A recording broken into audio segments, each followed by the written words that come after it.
The day your ego dies is the day everything could change. Let me explain. 5 years ago, as you may know, I hit rock bottom. One day I'm doing $1 million deals with a car company. The next day I'm driving out to Riverside, California, hour and a half drive for a $500 monthly retainer. I got both kids in the back seat. My credit cards are maxed out. I haven't fed them. I don't have money for somebody to watch the kids. So they got to come with me. It's summertime. They're in the back seat.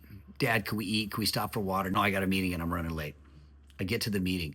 As I pull up, my son starts crying. I'm like, "What's the matter, buddy?" And he's just a little guy. He says, "I think I pooped my pants."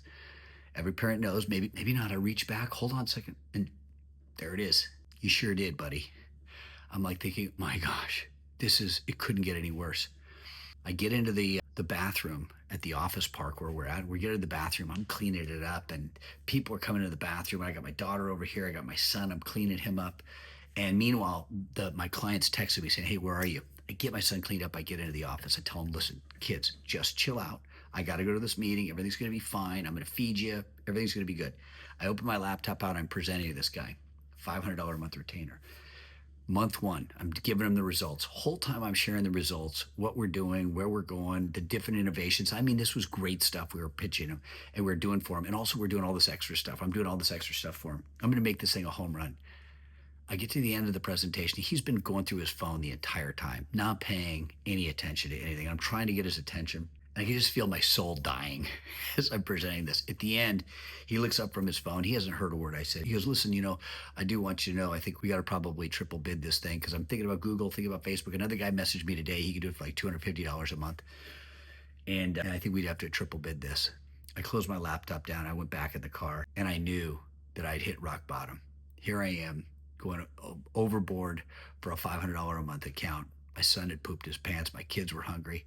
But then I started to laugh. I looked at my kids and I said, "Boy, I love you guys so much." And I knew in my heart I'd hit rock bottom. But that day, my ego basically died. Who I was, clearly, I wasn't that guy anymore doing that. But what I found out was I was still a father. I was still in the game, but I saw myself more clearly. And that was the birth of a new day. It was accepting who I was and where I was in the situation. And then I could start to make it better. The delusion was off. The old me had died, the new me was there, and I was building again. So if you are going through a big change, if you are going through a big revolution in your life, I will share this little nugget.